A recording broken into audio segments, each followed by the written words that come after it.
اعوذ باللہ من الشیطان الرجیم بسم اللہ الرحمن الرحیم۔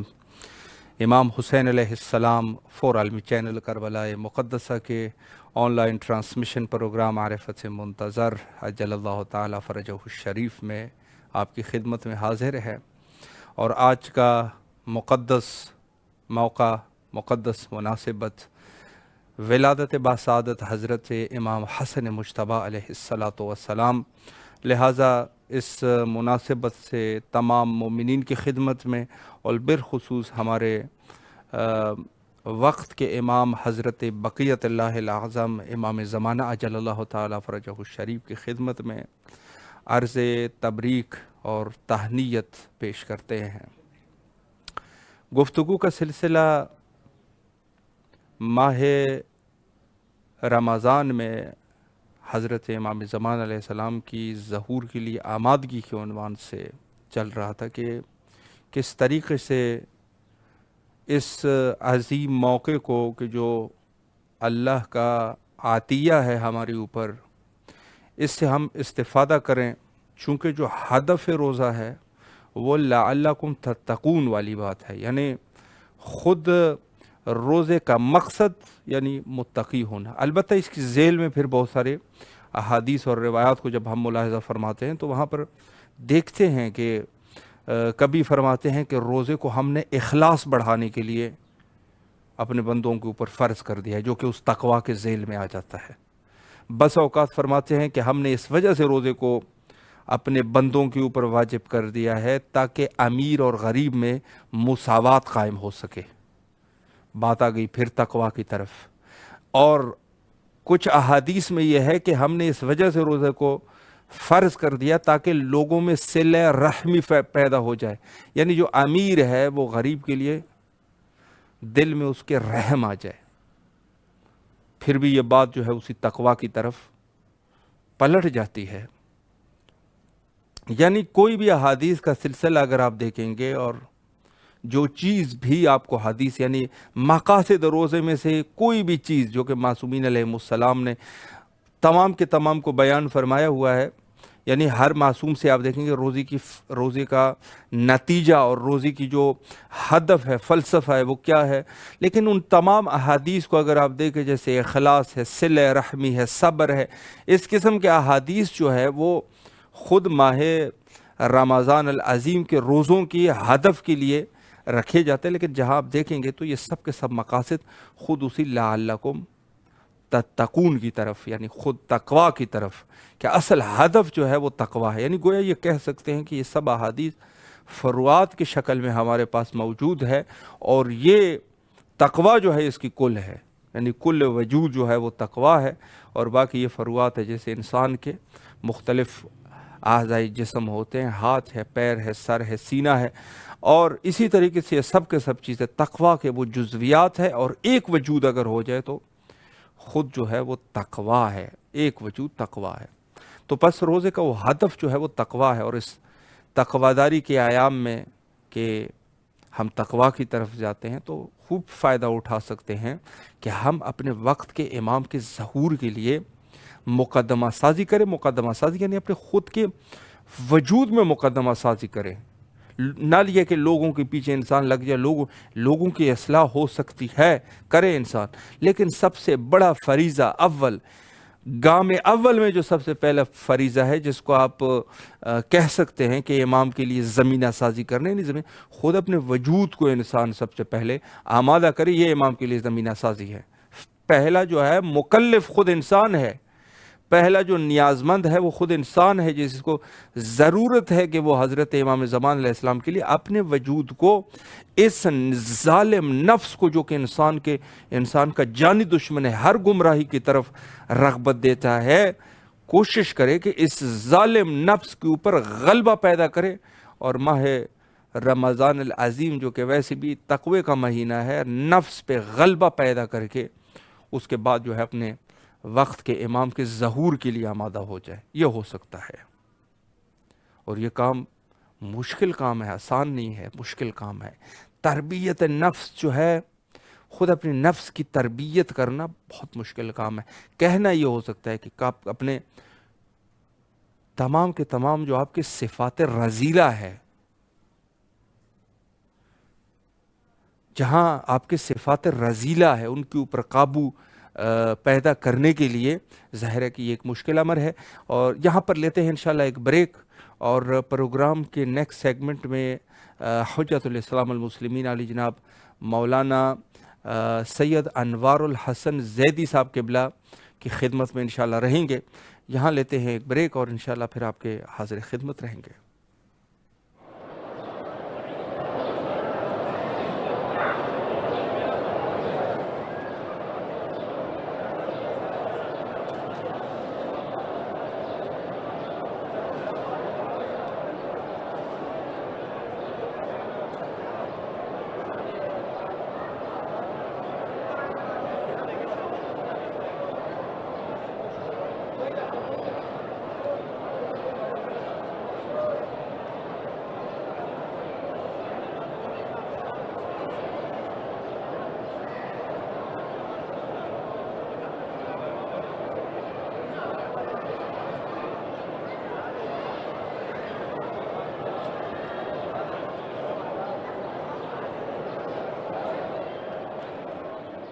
دوبارہ آپ کے حاضر خدمت ہے، اور گفتگو کا سلسلہ ماہ رمضان العظیم کے فضائل اور روزوں کے فضائل کے عنوان سے چل رہا تھا. اور آج کے ہمارے معزز مہمان حجت الاسلام المسلمین عالی جناب مولانا سید انوار الحسن زیدی صاحب قبلہ ہمارے ساتھ انشاءاللہ محو گفتگو رہیں گے، اور خوشبختانہ ہمارا رابطہ بھی قائم ہو چکا ہے. السلام علیکم ورحمۃ اللہ وبرکاتہ.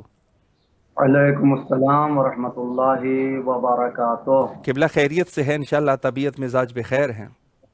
اسد اللہ ایامکم سعیدہ.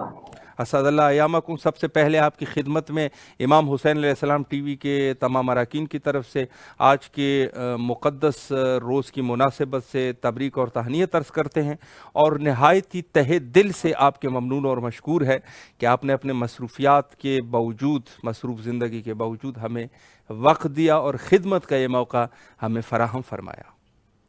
عزت افزائی، نوازش، شکریہ.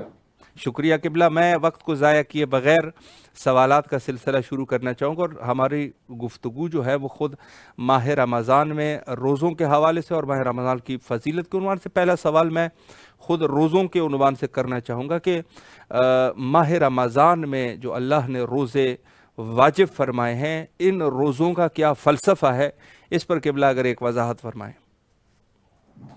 اعوذ باللہ من الشیطان الرجیم. بسم اللہ الرحمن الرحیم. وبہ نستعین وہو خیر ناصر ومعین. والصلاة والسلام علی اہل بیتہ الطیبین الطاہرین، سیم اللہ علی حسن المجتبی وعلی حجت ابن الحسن العسکری. اما بعد فقد بسم اللہ الرحمن الرحیم. یا ایھا الذین آمنوا کتب علیکم الصیام کما کتب علی الذین من قبلکم لعلکم تتقون. جیسا کہ آپ نے سوال فرمایا ماہ رمضان المبارک اور اس میں روزے کا فلسفہ. جی. خوش نصیبی ہے ہم لوگوں کی کہ ایک طرف جہاں ماہ رمضان المبارک کی رحمت و مغفرت سے روبرو ہیں، اس میں ہم شب و روز گزار رہے ہیں، جی. وہیں آج کی طرف سے آپ کا یہ ایپیسوڈ امام حسن مجتبی علیہ السلام کی عید میلاد، روز میلاد سے مطابق قرار پا رہا ہے. اس کی تبریک و تہنیت پیش کرتے ہیں خانواد رسالت میں بھی اور آپ حضرات کی خدمت میں بھی. خیر مبارک قبلہ. شروع کرتے ہیں یہیں سے. یقیناً ماہ رمضان المبارک، جس کے لیے یہی کہا گیا کہ رمضان اللہ کے ناموں میں سے ایک نام ہے، لہٰذا یہ نہ کہو کہ رمضان آیا، رمضان جا رہا ہے، جی. بلکہ اس کا نام ادب سے لو کہو شہر رمضان یا رمضان المبارک. اللہ اکبر، اللہ اکبر. الحمدللہ مبارک کی فضیلتیں اور اس کا فلسفہ. فضیلت میں یہی کیا کم ہے کہ اس مہینے میں ہمارا سانس لینا بھی عبادت ہے انسانوں کا، اور ہونا بھی عبادت ہے. اللہ. اور عمل کا ثواب کئی گنا، 70 گنا بلکہ کئی گنا بڑھا دیا جاتا ہے. بے شک بے شک. جیسا کہ قرآن مجید میں یہ آیت آئی ہے، اے اہل ایمان تم پر روزے فرض کیے گئے ہیں اسی طریقے سے جس طرح سے تم سے پہلے والوں پر فرض تھے. بے شک کیوں فرض کیے گئے ہیں؟ لعلکم تتقون۔ تو روزے کا فلسفہ بھی در حقیقت فائدے کی شکل میں اسی آیت میں بیان کر دیا گیا ہے تاکہ تم متقی بن سکو، سبحان اللہ تاکہ رکھ کے متقی بن جاؤ۔ اور حقیقت یہی ہے کہ اگر انسان روزے کے تمام تر فضائل کو جان لے اور اس کے فلسفے کو سمجھ لے تو جیسا کہ روایتوں میں آیا ہے کہ انسان خواہش کرے گا اے کاش صرف ایک مہینہ رمضان نہ ہوتا، روزے نہ رہتے، بلکہ پورے سال کا سال رمضان المبارک رہتا اور روزے سبحان ہم اللہ رہتے۔ سبحان یہی اللہ وجہ ہے کہ اس سے ہر مہینے میں کئی تاریخیں ایسی آتی ہیں کہ جس میں روزہ رکھنے کی تاکید بھی کی گئی ہے۔ جی اور روزہ اس وجہ سے بھی اہم ہے کہ روزہ ہم لوگوں کو بھوک پیاس کے ذریعے غنی لوگوں کو فقیر و محتاج اور بے سہاروں کی بھوک اور پیاس یاد دلاتا ہے۔ یہ بھی روزے کا ایک اہم فلسفہ ہے۔ صحیح اور چونکہ امام حسن مصطفیٰ علیہ الصلوۃ والسلام کے حوالے سے گفتگو بھی تھوڑی سی جوڑی جائے روزے کے حوالے سے کہ ہمارے وہ امام جن کی آج ولادت و سعادت ہے، ان کی بھی سیرت میں ہمیں یہی ملتا ہے کہ آپ کے احکام اور اس کے مقدمات، وہ چاہے روزے کی شکل میں ہو، نماز کی شکل میں ہو، وضو کی شکل میں ہو۔ وضو کے لیے ملتا ہے کہ آپ جب وضو فرماتے تھے اپنے آباء و اجداد کی طرح، آپ کے چہرے کی رنگت بدل جاتی تھی، آپ کے جسم پر لرزہ بندامی کیفیت طاری ہوتی تھی۔ جی حج کے مرحلے میں یہ ملتا ہے کہ 25 سے تقریباً 25 کی آدھا حج فرمائے ہیں۔ صحیح وہیں یہ ملتا ہے کہ جب آپ قرآن مجید کی تلاوت فرماتے تھے اور اس میں یا ایھا الذین آمنوا والی آیات پر پہنچتے تھے صحیح تو اس پر ٹھہرتے تھے اللہ اور اکبر ٹھہرنے کے بعد لبیک فرماتے تھے، تلبیہ لبیک اللہم لبیک، اور فرماتے تھے کتنے خوش نصیب ہیں وہ افراد کہ جن کو ان جملوں سے اللہ تعالیٰ نے مخاطب قرار دیا گیا ہے، یا ایھا الذین آمنو۔ اور ویسے سبحان بھی اللہ معصوم روایت میں یہی مروی ہے کہ جہاں بھی قرآن میں لفظ آمنو آیا ہے اس سے مراد اہل ایمان یعنی علی اور اولاد علی کی ولایت اور امامت کا عقیدہ سبحان رکھنے اللہ سبحان اللہ بے شک بے شک ماہ رمضان المبارک، اس کی یہ تاریخ اور آپ کا یہ خصوصی ایپیسوڈ جس میں میں آپ سے آپ کے ذریعے تمام اہل ایمان سے مخاطب ہوں۔ بسم ماہ اللہ رمضان المبارک میں جو فوائد ہم کو حاصل کرنا چاہیے کہ اس مہینے کی سانس تسبیح ہے، سونا عبادت ہے، لہٰذا ہم اپنے زیادہ سے زیادہ اوقات کو، جہاں روزہ فرض ہوا ہے میں قرآن مجید بھی اسی مہینے میں بلکہ دوسری آسمانی کتابیں بھی اسی ماہ مبارک میں نازل ہوئی ہیں، جسے شبہ قدر میں شب قدر بھی اس میں ہے، اور ہمیں ان کی قدر کرنا چاہیے اور اپنے کو آمادہ اور تیار کر لینا چاہیے۔ بے روزے شک کا ایک فلسفہ اور خوبی یہ بھی فائدہ ہے کہ روزہ جسمانی اور روحانی دونوں طرح کے معالجے کا کام کرتا ہے۔ سبحان اس اللہ لیے صحیح ڈاکٹری کے نظر سے بھی یہ کہا گیا ہے، تحقیق ہوئی ہے کہ جی روزہ جسم کی بیماریوں کو حتیٰ کہ کینسر جیسی موذی بیماری سے نجات دلاتا ہے اور صحیح اسے بچاتا ہے۔ اسی طریقے سے روزے کا فائدہ جو ہے یہ کہ انسان بھوک اور پیاس کے ذریعے محسوس کرتا ہے۔ امیر لوگ روزہ رکھیں، محسوس کریں کہ جن لوگوں کے پاس کھانے پینے کا نہیں ہے وہ بھوکے پیاسے رہتے ہیں، تو غنی لوگ بھوکے پیاسوں کی بھوک پیاس کا احساس کریں۔ صحیح یہ روزہ رکھنے سے یہ ہمیں فائدہ حاصل ہوتا ہے، فلسفہ روزہ یہ ہے۔ اور دوسری بات جو عرض کرنا وہ یہ ہے کہ تمام احکامات جو اللہ کی طرف سے آئے ہیں اس میں سر فہرست نماز ہے اور اس کے بعد روزہ آتا ہے، صحیح اور سارے اعمال اور احکام وہ ہیں کہ جس میں ہمیں کچھ نہ کچھ کرنا پڑتا ہے، صحیح سوائے روزے کہ روزے میں کچھ کرنا نہیں ہے، سوائے نیت کے کہ قربتاً اللہ ہم اس عمل کو انجام دے رہے ہیں۔ جی خوشنودی خدا کے لیے ہمیں صبح اذان صبح سے لے کر مغرب تک مبتلات روزہ سے بچنا ہے، یہ کم سے کم روزے کے لیے نیت ہے۔ وإلا روزے میں اور دوسرے احکام اور فروع دین میں یہی فرق ہے کہ صحیح دوسرے فروع دین اعمال کی شکل میں ہے، ان کو کرنا ہے، دوسرے لوگ دیکھ سکتے ہیں، جبکہ روزے کے لیے حدیث قدسی کیا ہے؟ الصوم لی واجزی بہ، کہ روزہ سبحان اللہ میرے لیے رب العزت فرماتا ہے اور بے میں ہی اس شک کی جزا دینے والا ہوں۔ بے یا شک بعض علماء نے اس کو مجہول کی اس میں پڑھا پیش لگا کر وہ اجزا کہ اجزا کا مطلب یہی ہے کہ میں خود اس کے روزے کی جزا ہوں، یعنی خود اللہ اللہ رب اکبر العزت کی اللہ اکبر معرفت بندے کو مل جاتی ہے۔ تو بے شک کتنا بڑا شرف ہے کہ انسان روزہ رکھ کے اپنے کو قرب خدا اور معرفت خدا کے اہم قریب تر کر سکتا ہے۔ اس طریقے سے فضائل ماہ مبارک رمضان میں روزے میں دوسرا فائدہ یہ بھی ہے، فلسفہ ہو سکتا ہے حصول کمال، اور حصول کمال مبنی ہے کہ انسان خود سازی کرے، جس کی طرف قرآن مجید میں اللہ رب العزت نے ایک دو نہیں تقریباً 10 قسمیں کھائی ہیں، صحیح، سورہ والشمس وضحاہا سے لے کر قسمیں کھانے کے بعد آخر میں فرمایا ہے قد افلح من زکاہا، جی، یقیناً کامیاب ہوا وہ کہ جس نے تزکیہ نفس کیا۔ تو تزکیہ نفس کے سبحان ذریعے اللہ، انسان اپنے کو کامیابی کے اس مرحلے میں لا سکتا ہے۔ بے شک، لہذا جہاں دوسری عبادتوں کے لیے عملی پیشگی ہے، ماہ مبارک رمضان کے روزے ایسا عمل ہے کہ جو دوسروں پر ظاہر نہیں ہوتا۔ لہذا ہم کہہ سکتے ہیں صدیقہ طاہرہ سے جب سوال ہوا روزے کے فائدے اور فلسفے کے سلسلے میں، تو آپ نے کیا فرمایا تھا؟ یہی کہ روزہ اللہ کا روزہ وہ اللہ کا مخلصانہ عمل ہے کہ جس سے اخلاص وجود میں آتا ہے۔ یعنی سبحان اللہ، جب تک انسان خود نہ بتائے کہ میں روزے سے ہوں۔ لہذا یہ وہ عظیم عبادت ہے معنوی طور پر اور پوشیدہ طور پر کہ جس میں ریا کا شائبہ نہیں ہوتا ہے، بلکہ اللہ کے خلوص کا اظہار ہوتا ہے اس بے عمل کے شک، ذریعے۔ بے اسی شک، طریقے سے اور بھی معصومین نے کیا ہے۔ جی، معصومین میں جیسے خود چوتھے امام یا امام مصطفیٰ کا یہ ہے، معصومین کے جملے ہیں جب مسجد میں در مسجد پہ پہنچتے تھے کیا فرماتے تھے؟ بابوں کا ضیفوں کا بابوں کا، تیرا مہمان تیرے دروازے پر آیا، تیرے دروازے کو کھٹکھٹا رہا ہے، اب تو جتنی خوبیوں کا مالک ہے اور میں مجھ میں جو کمیاں ہیں ان کو تو برطرف کر دے۔ اس طریقے سے معصومین کے کلمات اس بات کی عکاسی کر رہے ہیں کہ ماہ رمضان المبارک کے روزے قدردانی کے قائل ہیں، ان کے بہت فوائد ہیں، ثواب ہے، فلسفہ ہے۔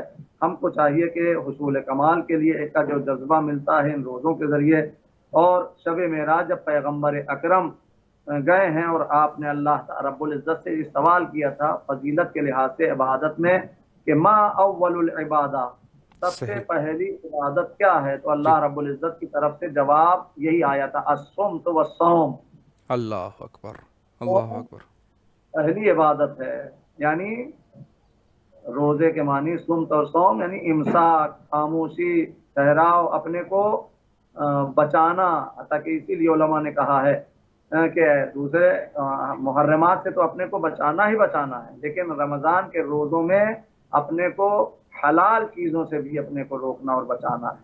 بے وہ شک، چیزیں جو عام دنوں میں حلال ہوتی ہیں رمضان المبارک میں روزے دار حکم شریعت پر عمل کرتے لیے حلال چیزوں کو بھی اپنے اوپر حرام قرار دیتا ہے، یعنی حرام اور حلال دونوں چیزوں سے اپنے کو بچاتا ہے۔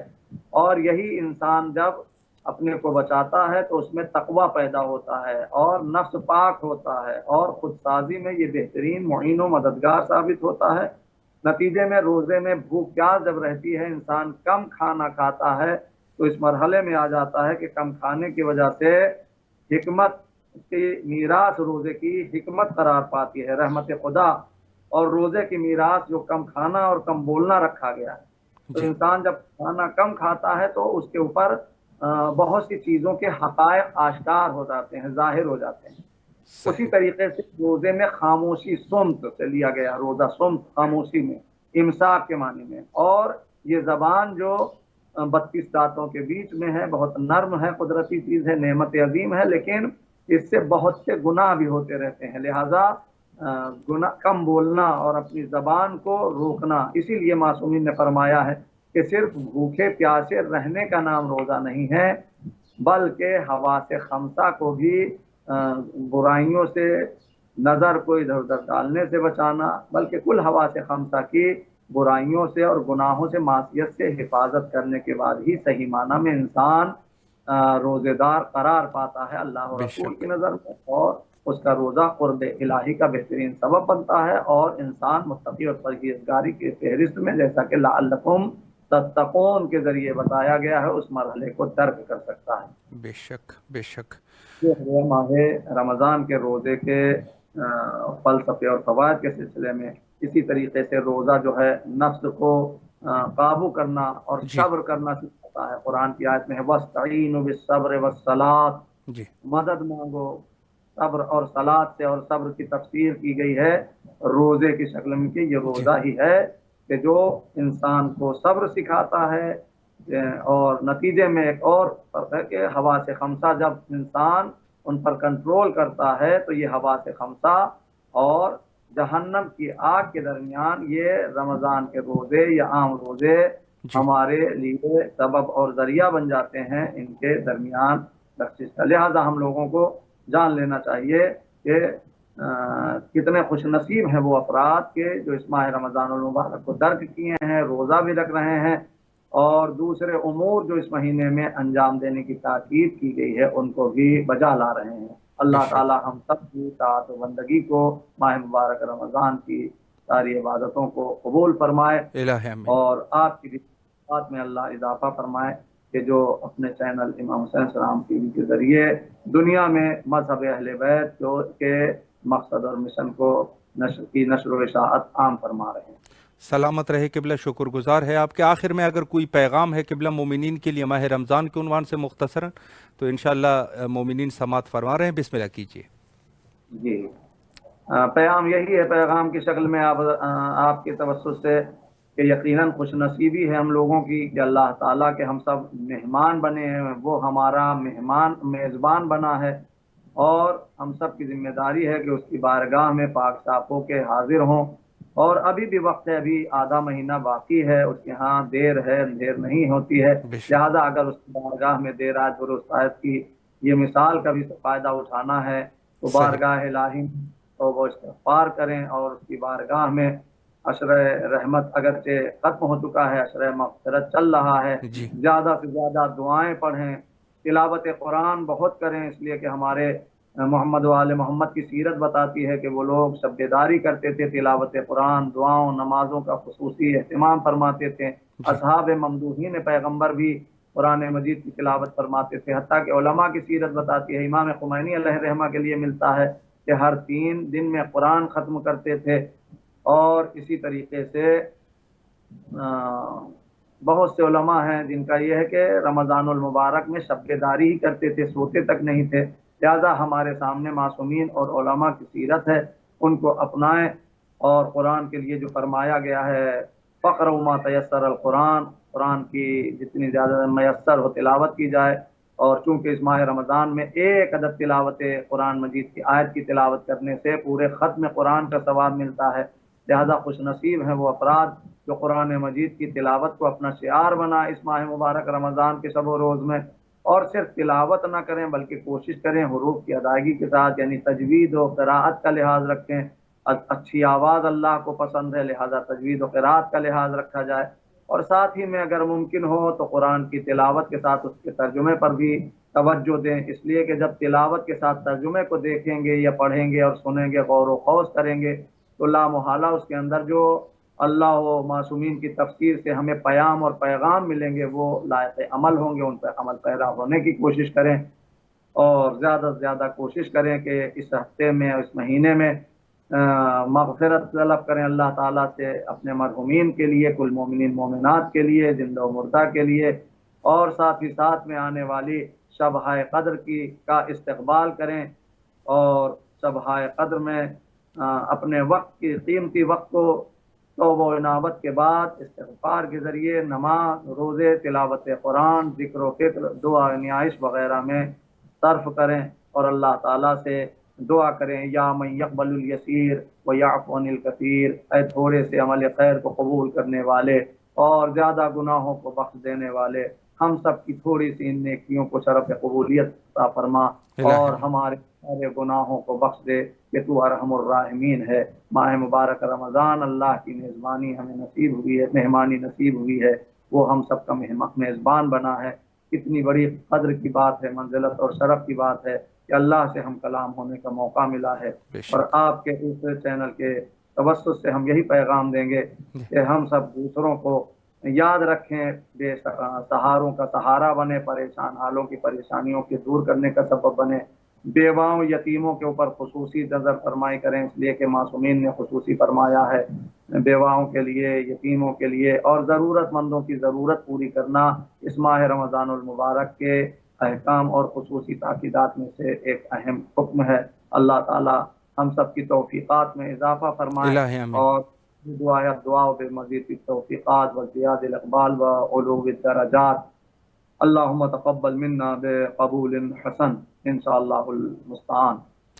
اللہ آپ کے قبلہ توفیقات خیر میں اضافہ فرمائے. نہایت ہی تہ دل سے آپ کے ممنون اور مشکور ہے کہ آپ تشریف لائے اور نہایت ہی مہم نکات پہ آپ نے اشارہ فرمایا. کربلا مقدسہ میں آپ کی طرف سے نائب و زیار اور دعا گو ہے، اور امام حسین علیہ السلام پوری ٹیم کے لیے، امام حسین علیہ السلام ٹی وی کے پوری ٹیم کے لیے آپ سے قبلہ التماس سے دعا کرتے ہیں. میں بھی محتاج دعا ہوں اور آپ سے التماس دعا کرتا ہوں کہ فقیر کو بھی دعاؤں میں یاد رکھیں. اور آخر میں پھر مولا امام حسن مجتبیٰ کی ولادت کی تبریک و تہنیت پیش کرتے ہوئے خیر مبارک. تمام امام کی سلامتی ان کے ظہور میں تعجیل کی دعا کرتے ہیں. اللہم عجل ولیک الفرج وصلی اللہ علی سیدنا محمد وآلہ الطاہرین وآخر دعوانا ان الحمد للہ رب العالمین. السلام علیکم ورحمۃ اللہ. شکریہ قبلہ. فی امان اللہ. اللہ حافظ. اللہ حافظ. جی یہ تھے ہمارے ساتھ حجت الاسلام المسلمین عالی جناب مولانا سید انوار الحسن زیدی صاحب قبلہ. بہت ہی خوبصورت گفتگو فرمائی اور ایک اچھا میسج بھی دیا، اور یقیناً ہونا بھی چاہیے کہ انسان جو ہے وہ ہر حال میں خود روزے کا پابند ہو جائے، اور جہاں تک ہو سکے انسان تقوی الہی کے مطابق روزہ رکھیں. آج کا دن خصوصاً ولادت باسعادت حضرت امام حسن مجتبیٰ علیہ السلام کے ساتھ منسوب دن ہے. تو پروگرام کے سیگمنٹ میں کوشش کرتے ہیں کہ تھوڑی سی گفتگو خود امام حسن مجتبیٰ علیہ السلام پر بھی کی جائے، چونکہ ایک بہت ہی مہم نقطہ ہے، بہت ہی مہم تاریخ ہے امام حسن مجتبیٰ علیہ السلام کی، بالخصوص مذہب شیعہ کی فروغ میں. یعنی جہاں مذہب نے ترقی کی ہے اور مذہب کو بچایا گیا ہے، تو میں یہ عرض کروں کہ جو احسانات حضرت سید الشہداء علیہ السلام کے ہیں، بالکل اسی کے برابر کے احسانات حضرت امام حسن مجتبیٰ علیہ السلام کے ہیں دین کے اوپر. چونکہ اگر وہاں کربلا میں حضرت سید الشہداء علیہ السلام اپنے آوان اور انصار کے ساتھ شہید ہو جاتے ہیں، کیے جاتے ہیں، تو امام حسن مجتبیٰ علیہ السلام معاویہ کے ساتھ صلح کے ذریعے سے، جہاں حضرت امام حسین علیہ السلام اگر کربلا میں جنگ کے ذریعے سے اسلام کو بچاتا ہے، تو بالکل اسی طریقے سے حضرت امام حسن مجتبیٰ علیہ السلام اس شخص کے ساتھ یعنی معاویہ کے ساتھ صلح کر کے دین کو بچاتے ہیں. تو عرض یہ ہے کہ دونوں ہے، اور اسی وجہ سے رسول اللہ نے انہی موقع پر ایک حدیث جو ہے بڑی معروف وہ موجود ہے، جو کہ دونوں طرفین کی دونوں کتابوں یعنی ہم شیعہ کتب میں موجود ہے اور ہم عامہ کی کتابوں میں موجود ہے. فرمایا کہ حسن اور حسین علیہ السلام امام ہے، چاہے وہ بیٹھے ہو یا کھڑے ہو، چاہے وہ حالت قیام میں ہو یا حالت بیٹھنے کی حالت میں ہو. یعنی چاہے وہ جلوس کی حالت میں ہو یعنی بیٹھنے کی حالت میں ہو یا قیام کی حالت میں ہو. قعد او قام، یعنی چاہے وہ بیٹھے ہوئے ہو یا کھڑے ہو، دونوں جو ہے وہ کیا ہے؟ امام ہے، امامان. الحسن والحسین امامان، یعنی دونوں امام ہے، چاہے وہ بیٹھی ہوئے حالت میں ہو یا کھڑے ہوئے حالت میں ہو. تفسیر یہ کی جاتی ہے کہ خود یہ حدیث در حقیقت ان عظیم واقعات کی طرف اشارہ ہے کہ ایک دفعہ معاویہ جو ہے وہ اسلام کے لیے حالات کو تنگ کر دیتا ہے. پہلے اس نے جو جنگ کی ہے، مثلا جنگ صفین، حضرت امیر المومنین علیہ السلام کے ساتھ معاویہ کی جنگ ہوئی، اور وہاں اس کے بعد بھی یہ باز نہ آیا، اور بہت ساری اس نے کوششیں شروع کی، یہاں تک کہ حضرت امیر المومنین علیہ السلام کی شہادت واقعہ ہوتی ہے. جب شہادت واقعہ ہو جائے حالات بڑے تنگ ہو جاتے ہیں. اب یہاں پر حضرت جو ہے وہ قیام نہیں کرتے، بیٹھ جاتے ہیں. تو رسول اللہ گویا فرما رہے ہیں کہ الحسن والحسین امامان، چاہے وہ بیٹھے ہو قعدن او قامہ، یا کھڑے ہوں، تو یہاں حضرت قیام نہیں کرتے بلکہ کیا کر دیتے ہیں؟ بیٹھ جاتے ہیں، صلح کر دیتے ہیں۔ صلح امام حسن مجتبیٰ علیہ السلام جو معروف ہے، اور اس صلح کے بارے میں بہت سارے علماء نے گفتگو بھی کی ہے۔ فرمایا کہ حالات اس وقت اس طریقے سے تنگ تھے کہ اگر حضرت جنگ کرتے تو جتنے بھی شیعہ تھے وہ سب کے سب جو ہے وہ قتل ہو جاتے، اور مذہب شیعہ کی فروغ نہیں ہوتی بلکہ مذہب شیعہ کا خاتمہ ہو جاتا وہاں پہ، اگر حضرت جو ہے وہ قیام فرماتے تو۔ اور یہ سلسلہ جو ہے حضرت نے صلح فرمائی، اور صلح پر جو نکات لکھے گئے تھے بہت اساسی نکات ہیں، بہت اساسی نکات۔ آج کے دور میں لوگ کوشش کر رہے ہیں کہ معاویہ کو بے گناہ ثابت کرے، معاویہ کو بے گناہ ثابت کرے کہ یزید کے کرتوت میں معاویہ کا کوئی دخل نہیں ہے۔ بہت سارے لوگ یہ کوشش کرتے ہیں، خود اہل تسنن بہت زیادہ کوشش کرتے ہیں، کوشش کرتے ہیں کہ کسی نہ کسی طریقے سے معاویہ کو بچائیں، کہ بھئی یزید نے جو کرتوت کربلا میں کیے ہیں، معاویہ کا اس کے ساتھ کوئی، اس پہ کوئی دخل ہی نہیں ہے معاویہ کا، معاویہ تو بے گناہ آدمی تھا۔ ہم جواب جو ہے حضرت امام حسن مجتبیٰ علیہ السلام کو صلح نامے کے ذریعے سے دیتے ہیں، کہ ان قوانین میں سے ایک قانون جو امام حسن مجتبیٰ علیہ السلام نے معاویہ کے ساتھ یہ قانون لکھ چکے تھے کہ اپنے بعد آپ کسی کو خلیفہ نہیں بناؤ گے، اپنے بعد خلیفہ نہیں بناؤ گے، کسی کو بھی خلیفہ نہیں بناؤ گے، آپ کا خاتمہ ہو جائے گا تو پھر جو ہے مسلمین کے لیے آپ وصیت نہ کرے کہ کوئی اور خلیفہ بنے، جو جس طریقے سے مثلا ابو بکر نے جو وصیت کی تھی عمر کے لیے کہ میرے بعد مثلا عمر کو خلیفہ بنا لو، یعنی خلیفہ اول نے خلیفہ ثانی کی وصیت سے بنے تھے، تو امام حسن مجتبیٰ علیہ السلام نے یہ لکھ دیا تھا کہ معاویہ کی خلاف، یعنی معاویہ کی موت کے بعد اس کو حق حاصل نہیں ہے کہ وہ خلیفہ منتخب کرے۔ معاویہ نے دستخط بھی کر دیا تھا کہ بالکل ٹھیک ہے یہ۔ اب اذا وعدتم فلا تخلفوا، انسان وعدہ کرے اور پھر خلاف ورزی کرو، خلاف ورزی بس اوقات کفر کے حدود میں چلے جاتے ہیں اگر انسان دقت نہ کرے۔ خلاف ورزی بہت برا فعل ہے۔ پھر اس کے بعد جب اس کی موت قریب آ جاتی ہے تو اس کا بیٹا ہے بنام یزید پلید، جو ظاہر ہے کہ ایک ایسے حالات میں زندگی گزار رہا تھا کہ خلافت تو دھور، اس کو کوئی بہت ہی کم عہدے پر بھی رکھنے کے لیے تیار نہ ہو، چونکہ ظاہر ہے ایک بندہ جو نشے میں مگن ہے، ہمیشہ نشے میں ہے، بندر پالنا یہ سب اس کا مشغلہ ہے، بندر پالنا، تو یہ خلافت تو بہت بڑی چیز ہے، اس کو حاکم بنا دینا۔ خلافت الہیہ نہیں ہے، خلافت یعنی عام لوگوں کی اصلاح کے لیے، عام لوگوں کی مثلا فلاح و بہبود کے لیے اس قسم کے شخص کو بیٹھنا کہ کیا مناسب ہے؟ جو آدمی شراب پیتا ہو، جو ہمیشہ بندروں سے کھیلنے والا آدمی ہو، زانی ہو،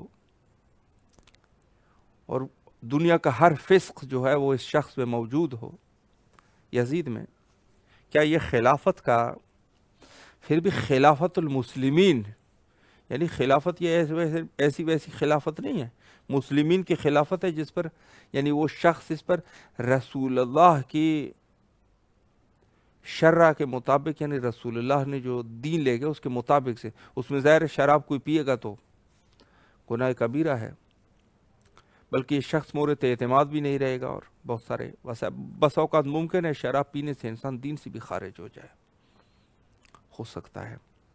تو عرض یہ ہے کہ خود یزید کو اس وعدے کی خلاف ورزی کرتے ہوئے معاویہ بیٹے یزید کو، جو اس کا بیٹا ہے یزید، اس کو خلیفہ بنا دیتا ہے۔ کیا کر دیتا ہے؟ لکھ دیتا ہے کہ میرے بعد جو خلیفہ ہے وہ میرا بیٹا یزید پلید ہوگا، اور یہ سلسلہ جا کے شروع ہوا۔ یہاں سے بہت سارے لوگ جو اس شخص کو کہتے ہیں کہ اس کی یزید کے کرتوت میں اس کا کوئی دخل نہیں ہے، نہیں جی دخل ہے، بہت بڑا دخل ہے۔ اور آپ لاکھ دفعہ بھی کوئی کوشش کر لیں، مذہب شیعہ اس عقیدے سے نہیں ہٹے گا کہ ہم آپ کے ہی کلیہ قاعدے کو استعمال کرتے ہیں۔ اولاً یہ کہ خلیفہ وقت کے خلاف تلوار اٹھانا یہ کفر کے مترادف ہے، کفر ہے۔ تو آپ بتا دیجئے گا جی حضرت امیر المومنین علیہ السلام خلیفہ وقت ہے، تمام مسلمین نے بھی ان سے بیعت کی ہے، معاویہ نے تلوار اٹھا دی۔ ایک صحابہ جو ہے کا نجوم، صحابہ نجوم کے مانند ہے، صحابہ کو قتل کرنے والے یہ شخص یہ ہے، معاویہ نے صحابہ کو قتل کیا، حجر بن عدی کو قتل کر دیا، عمار کو قتل کر دیا، عمار جیسی شخصیت، عمار جیسی شخصیت کو قتل کر دیا، شہید کر دیا اس شخص نے، صحابہ کا قاتل ہے۔ اور ایک ہم اور دلیل بھی لے کے آتے ہیں کہ جو جنگ صفین میں جو مسلمان شہید ہوئے ہیں، من قتل مؤمنا متعمدا فجزاؤہ جہنم، اس کی جزا جو ہے وہ جہنم ہے، اللہ کا فرمان ہے۔ سوال یہ ہے کہ خود جنگ صفین میں جو لوگ شہید ہوئے ہیں، جو آپ کہتے ہیں غلط اجتہاد کر چکے ہیں، اجتہاد کی کوئی حد و حدود ہوتے ہیں، کفر کر کے اجتہاد، وہاں پر صحابہ قتل ہوئے ہیں ہزاروں کی تعداد میں، اور اس کا جواب دے دیجئے کہ یہ کس کے گردن پر جائیں گے یہ لوگ؟ صحیح ہے، تو یہ شخص بچ نہیں سو۔ یہی دلیل ہم دقیقاً جنگ جمل کے لیے بھی لے کے آتے ہیں، وہاں پر جو خلیفہ وقت کے خلاف زوجہ رسول اٹھتی ہے، اور وہاں پر بھی تقریباً 20,000 لوگ قتل ہوتے ہیں، جس میں 5,000 حضرت امیر المومنین علیہ السلام کی طرف سے شہید ہوتے ہیں، 15,000 اس کی طرف سے شہید ہوتے ہیں، یعنی خود عائشہ کی طرف سے 15,000 لوگ مرتے ہیں، اور حضرت امیر المومنین علیہ السلام کی طرف سے بھی 5,000 لوگ جو ہے شہید ہوتے ہیں۔ تو آپ کی خدمت میں عرض یہ ہے کہ بتا دیجئے کہ یہ لوگ جو اتنے زیادہ قتل ہو چکے ہیں، ان کی گناہ کس کے اوپر ہے؟ کون ہے اس کا ذمہ دار؟ تو وہی جنگ صفین بھی ہے، ہم وہی دلیل قائم کرتے ہیں کہ آپ ان کا جواب دے دیجئے گا۔ تو بہرحال اس کے بعد جو ہے باقی کوئی کسر تو اس نے چھوڑی نہیں، یہاں تک کہ اپنے بیٹے یزید کو یہ شخص جو ہے وہ خلیفہ مقرر کرتا ہے، اور بعد میں جو ہے کہ صلح امام حسن مجتبیٰ علیہ السلام پر عمل نہ کرتے ہوئے، اولاً چونکہ اس میں لکھا تھا کہ آپ خلیفہ کو مشخص نہیں کریں گے، اس نے خلیفہ مشخص کر دیا، اور بھی بہت سارے شرائط کی اس نے خلاف ورزی کی تھی، جو کہ بعد میں اس کا ثمریہ یہ حاصل ہوتا ہے کہ خود حضرت سید شہداء علیہ السلام سے بیعت کا مطالبہ کیا جاتا ہے اسی خط کے بنا پہ، یعنی کوفہ میں مدینہ میں حضرت امام حسین علیہ السلام سے اس خط کے بنا پر مطالبہ کیا جاتا ہے بیعت کر یزید کی۔ کیوں بیعت کرے؟ چونکہ یہ خلیفہ نے اس کو خلیفہ مقرر کر دیا ہے،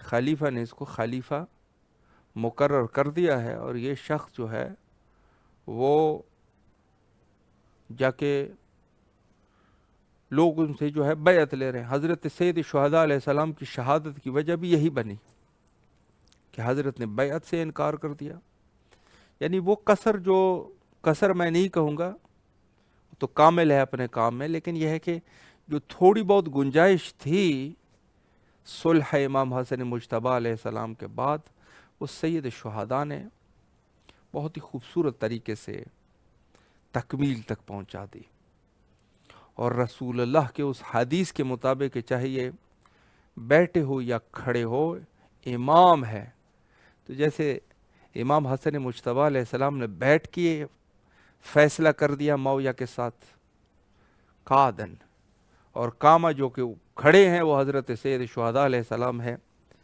کہ قیام کر دیا اس نے یزید پلید کے خلاف، اور یہ قیام جو ہے وہ ایسا قیام تھا کہ بہت سارے لوگوں نے بہت تعریفیں کر دی کہ کیا کارنامہ کر دیا، اور انسانیت کو کیا شرف بخشا ہے سید شہداء علیہ السلام نے۔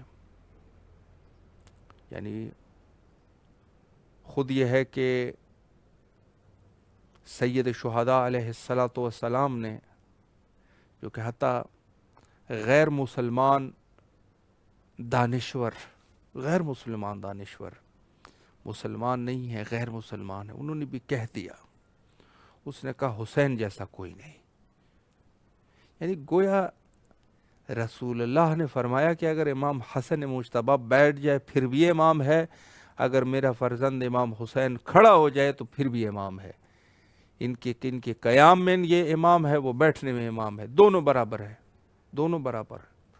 اور آپ کی خدمت میں عرض کروں کہ یہی ہمارا عقیدہ بھی ہے کہ اگر حضرت امام حسین علیہ السلام کی جگہ امام حسن مجتبیٰ علیہ السلام ہوتے تو کربلا میں وہی کچھ کرتے جو سید شہداء نے کر دیا تھا.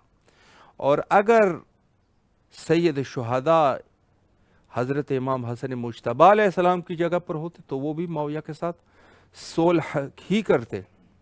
اور اسی طریقے سے باقی ائمہ کی آپ جو مثلا حضرت امام حسن مجتبیٰ علیہ السلام کے پاس 6 مہینے تک خلافت تھی، 6 مہینے تک حضرت کے پاس خلافت تھی، اور اس کے بعد جو ہے معاویہ نے خلافت کو غصب کر لیا، اور جو حق کے اہل بیت تھا اس کو غصب کر لیا اس شخص نے. تو اس کے بعد جو ہے دور جو ہے وہ کس چیز کا دور شروع، یعنی خود شہادت حضرت امام حسین علیہ السلام کے بعد امام سجاد علیہ الصلاۃ والسلام کا دور شروع ہو جاتا ہے، جو کہ بالکل سکوت کا دور ہے، کچھ نہیں کہنا ہے، اپنے گھر میں بیٹھنے کا دور ہے، اور جو کام کرنا بھی ہے وہ خفیہ کرنا ہے دشمن سے. تو گویا عرض کروں کہ اگر کوئی بھی امام سجاد علیہ السلام پر ہوتا دقیقاً وہی کام کرتے جو امام سجاد علیہ السلام نے کیا. اسی طرح آپ حضرت امام باقر علیہ السلام کی مثال لے لیں، یہی امام جعفر صادق علیہ السلام کی مثال لے لیں، اور یہی جو ہے وہ امام موسیٰ کاظم، امام علی رضا علیہ السلام، یعنی یہ سب کے سب ائمہ اطہار علیہم السلام اگر کوئی بھی کسی بھی زمانے ہوتا تو وہی کام کرتے جو پہلے نوانے نے کر دیا. اور یہی مثال حضرت امام زمانہ علیہ السلام کی بھی ہے. یعنی خدا کی قسم اگر حضرت امیر المومنین سے لے کر امام حسن عسکری علیہ السلام تک اگر کوئی ہوتا تو وہ اسی طریقے سے غیبت اختیار کرتا جیسے صاحب الامر اجل اللہ تعالی فرجہ الشریف نے غیبت اختیار کی ہے. جیسے حضرت نے غیبت اختیار کر دی، اگر امیر المومنین سے لے کر یعنی رسول اللہ سے لے کر امام حسن عسکری علیہ السلام تک کوئی بھی ہوتے وہ سب کے سب غیبت اختیار کر دیتے جو صاحب الامر نے اجل اللہ تعالی فرجہ الشریف نے غیبت اختیار کی ہے. یعنی خود یہ مشیت اللہ ہے، اللہ کی مشیت ہے، جو چاہتے ہیں وہی اللہ چاہتا ہے، جو اللہ چاہتا ہے یہ لوگ چاہتے ہیں. یعنی خود ان کی مشیت الہی ہے، ان کی مرضی اللہ کی مرضی ہے، اللہ کی مرضی ان کی مرضی ہے. گویا یہ ہے کہ جو کام ہوتا ہے وہ اللہ بھی وہی چاہتا ہے، جو اللہ کرتا ہے وہ یہی چاہتے ہیں. یعنی گویا دونوں خدا اور ائمہ کے درمیان ایسا ربط ہے کہ خود مشیت ہی ایک ہے، کوئی فرق ہی نہیں ہے، مشیت میں فرق ہی نہیں ہے. تو ہم کہتے رہتے ہیں اگر حتیٰ حضرت امیر اور حضرت سید شہداء کوئی بھی امام ہوتے تو وہ دور غیبت میں یعنی خود اگر امام زمانہ اجل اللہ تعالیٰ فرجہ الشریف کی جگہ پر ہوتے تو دقیقاً وہی کام کرتے جو صاحب الامر اجل اللہ تعالیٰ فرجہ الشریف نے کر دیا. مقدس مہینہ ہے اور مقدس مناسبت ہے. یقیناً حجت خدا کے ظہور کے لیے کثرت سے دعا کرنے کی ضرورت ہے، چونکہ ظہور ہی مومنین کے لیے آسانی ہے. اللہم عجل لولیک الفرج.